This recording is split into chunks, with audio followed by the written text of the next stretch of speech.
Hey guys, good morning. It's a holiday. बच्चों की छुट्टी के साथ साथ हमारा भी बन रहे हैं हॉलीडे और मैं अपने गर्म पानी के साथ दिन की कर रही हूँ शुरुआत। ऑलमोस्ट 8:30 8:45 ऐसे हो जाते हैं सुबह। और ये जो ठंडी ठंडी के दिन से स्टार्ट हो गए हैं ना, आपका सुबह मन ही नहीं करेगा उठने का। मुझे तो इतनी नींद आती है ना, मन करता है बस सोते रहे कोई ना उठे। फिर गाइस मैं नहा धो के हो गई थी रेडी। देन मैं आ गई थी अपना मंदिर में पूजा करने के लिए। मेरा मंदिर और मेरी किचन दोनों अटैच्ड हैं, तो मुझे ना ज़्यादा प्रॉब्लम नहीं होती इधर उधर भागने में। तो मैं फटाफट से अपना पूजा करके हो गई थी तैयार। अब जस्ट ब्रेकफास्ट बनाने की करूँगी तैयारी। आज कुछ ज़्यादा नहीं सोचा हुआ, सिंपल सोचा है पनीर प्याज के बनाऊँगी पराठे। ये थी मेरी सिस्टर की टी शर्ट जो मैंने आज वेयर की थी। तो मैं बना रही थी चाय एंड हस्बैंड के लिए गर्म कर रही थी दूध और मेरी फिलिंग थी रेडी। बस मैं फटाफट अपने गोले काट के रखी थी और फटाफट से अपने पराठे सेकने स्टार्ट करूँगी। हस्बैंड काफ़ी दिनों से बोल रहे थे मुझे पनीर प्याज का पराठा खाना है। मैंने कहा ठीक है, आज मैं फाइनली बना ही देती हूँ। हालांकि प्याज हो गई है बहुत ही महंगी, 80 रुपीज़ kg, 100 रुपये kg, हर जगह मिल रहा है प्याज का ये रेट। तो मैं लेके आई थी मीनू भाभी से आज प्याज, क्योंकि हमारे घर में हो गई थी फिनिश। फिर मैंने तैयार कर दिया था बस अपना नाश्ता बनाना। फटाफट सेकूंगी मैं पराठे।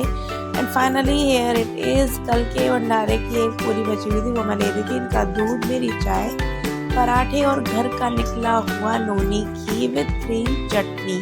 नेक्स्ट गाइस, पूर्वी का आ गया था आज ऑनलाइन वर्क, मैं उसी को कंप्लीट करा रही थी। बेटे को जस्ट उठाया ही था कि बेटा तू भी उठ जा, देख टाइम क्या हो गया। गुन्नू को तो इतनी नींद आती है ना, 10:40 ऑलमोस्ट हो चुके हैं।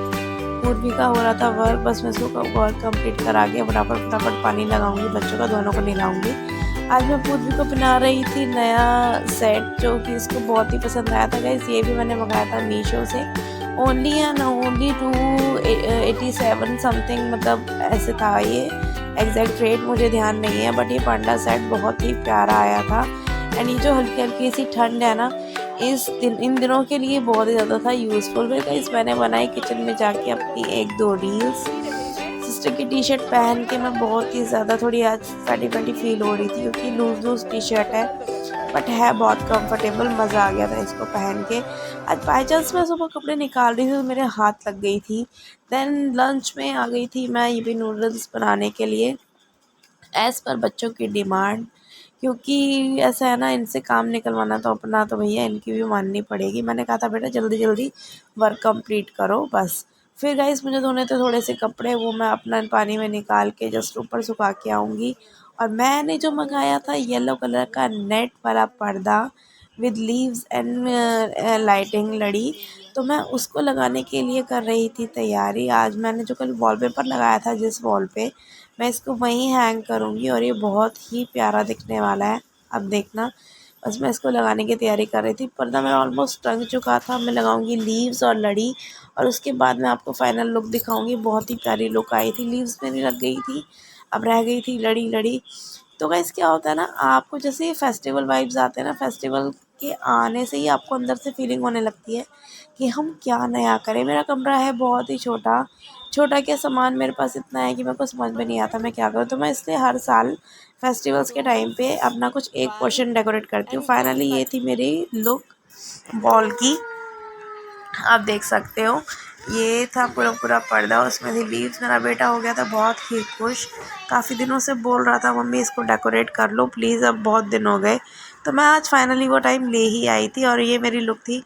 आज भी ना बड़ा मज़ा आता है कुछ छोटी छोटी चीज़ें करने में। तो गाइस मैं गई थी छत पे, मेरी मम्मी ने मंगाया था नीम। मैं नीम की टहनियाँ तोड़ रही थी और थोड़े नीम के पत्ते, क्योंकि हमारे जो घर की साइड है ना यमुना विहार, वहाँ पर लोग तोड़ने नहीं देते पार्क में से, पेड़ पौधों को गुस्सा करते हैं। और बड़े बुजुर्ग जो होते हैं फिर वो उनकी बात को क्या ही टालना। फिर आज मैं आई थी गाइस छत पे थोड़ा सा वॉक करने के लिए। देखा था यहाँ पर आकर बहुत ही ज़्यादा हो रहा था पॉल्यूशन, तो ना मन नहीं किया ज़्यादा देर छत पे रुकने का।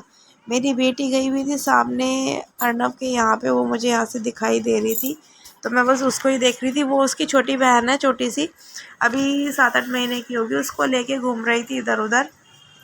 मुझे लग रहा था डर कभी भैया गिर ना दे। तो ये था छत का लुक। आप देख रहे हो कितना पॉल्यूशन है दिल्ली में ना, इतना पॉल्यूशन हो गया है कि आप बाहर निकल के सांस भी नहीं ले पाओगे। तो मैं तो भैया चल पड़ी थी नीचे, मेरे गले में हो रही थी प्रॉब्लम। और मैं छत पे जो मैंने कपड़े सुखाए थे बस उनको ही ले रही थी। इस बीच मेरे आ गई थी कॉल हस्बैंड की, बोले कहाँ है? मैंने कहा छत पे हूँ, बस कपड़े उतार के बस आ ही रही हूँ नीचे, यहाँ नहीं रुका जा रहा। आई थी घूमने के लिए भैया, लेकिन 5-10 मिनट से ज़्यादा रुका गया ही नहीं। फिर क्या था, मेरे को करने थे थोड़े से कपड़े इनके आयरन जो रखे हुए थे 2-3 दिन से, उसको आयरन करके मैं आ गई थी किचन में। बच्चे पढ़ रहे थे अपना ट्यूशन। दूध बॉयल करूँगी फटाफट से, फिर पूजा करी मैंने। आप ना 5-7 मिनट अपने भगवान के सामने निकाल लो, बस आपका दिन बहुत बेस्ट जाएगा। फिर मैं बच्चों को देख रही थी ट्यूशन पढ़ते हुए। इनकी ऑफलाइन क्लास हो रही, तो ज़्यादा कुछ तो हुआ नहीं, पर बस पढ़ना तो है ही ज़रूरी। फिर गाइस हम हो गए थे रेडी, हम निकल पड़े थे। आज थी हमारी डोसा खाने की बारी। काफ़ी दिनों से हस्बैंड बोल रहे थे कि हम डोसा खाने जाएंगे, तो बस आज फाइनली हम निकल चुके थे डोसा खाने के लिए। यहाँ पर पूर्वी और गुन्नू की चल रही थी बहस। मैंने डांटा दोनों को, मत करो, समझ जाओ बात को। तो बस हम यहाँ पर वेट कर रहे थे कब आए भैया हमारा ऑर्डर लेने के लिए। भूख तो लगी रही थी। गुन्नू बोला मम्मी फ्रूटी भी पीनी है। मैंने कहा अच्छा ठीक है भैया पी लेना। फिर डोसा खाने के बाद आप ये सौंफ ना खाओ भैया, ऐसा हो ही नहीं सकता। तो ये सौंफ होती है बहुत टेस्टी, जो आपको मिलेगी हर रेस्टोरेंट में। और मैं तो भैया छोड़ती ही नहीं, कहीं मैं तो टिश्यू पेपर में भी अलग से लेके चलती हूँ। बच्चों को फाइनली इन्होंने दिला दी थी फ्रूटी। मैंने मना किया था मत दिलाना, ठंडी होगी, नहीं माने। फिर गई हम आ गए थे पेट्रोल फिलिंग के लिए। स्कूटी में पेट्रोल नहीं था और वो था बहुत ज़रूरी, तो फ्यूल यहाँ से फिलअप करा के हम निकल पड़े थे मम्मी के घर, जहाँ मुझे देना था नीम। और मम्मी ने लेके रखा था मेरे लिए कुछ छोटा छोटा सा सामान, जिसको देखने के लिए मैं हो रही थी एक्साइटेड। एंड ये है हमारे यमुना विहार एरिया। आप देख सकते हैं दिवाली वाइब्स आपको समझ में आ गई होंगी। यहाँ एक एक घर इतना अच्छे से डेकोरेट हुआ था ना कि मन ही नहीं कर रहा था वापस आने का। बस क्या करें, आना तो था ही, बच्चों की पढ़ाई है बहुत ज़रूरी। फिर हम आ गए थे घर पे। मम्मी ने खोला गेट। मम्मी बोली मैं तेरा वेट कर करके सो गई, क्योंकि लेट हो गया था, 10 बज गए थे रात के। मैंने कहा कोई बात नहीं, आप करो जो करना है, मैं अपना काम करती हूँ। मम्मी से मैंने बोला था कॉर्न लेके रखना। मम्मी देख रही थी तेनाली रामन। यहाँ मम्मी ने बनाए थे सफ़ेद काली मिर्च के थोड़े से लड्डू। बोले ले खा लेना ज़रूर, अच्छे रहते हैं, फ़ायदेमंद होंगे। तो मेरी मम्मी बनाती है, मेरी नानी भी बहुत टेस्टी लड्डू बनाती थी। तो बस यहाँ पर बच्चे कर रहे थे घर आके मस्ती। वापस इन्होंने देखा टीवी एंड हो गया था टाइम सोने का ऑलमोस्ट। भैया नींद आ रही है, थक जाते हैं पूरे दिन में, अब बस मैं भी सोऊंगी। तो गाइज़ ये है मेरा आज का छोटा सा मिनी व्लॉग, जो मैं पूरे दिन की छोटी छोटी सी खुशियाँ आपके साथ शेयर करती हूँ। गाइज़ प्लीज़ लाइक करना, सब्सक्राइब करना एंड कमेंट करना। Okay tata bye.